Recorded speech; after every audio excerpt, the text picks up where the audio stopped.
अस्सलाम वालेकुम प्यारे बच्चों। आज हम कॉमन कॉन्सोनेंट डायग्राफ्स पढ़ेंगे, यानी दो हुर्फ के मजमूए से बनने वाली एक ही आवाज़।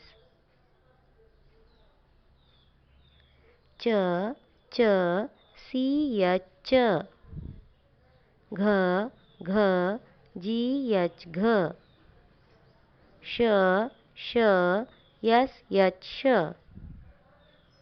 फ फ पी यच फ, थ थ टी यच थ, व व डब्ल्यू यच व, न न के यन न, ऊँ ऊँ एन जी ऊँ, क्व क्व क्यू यू क्व, the the T H the. Thank you.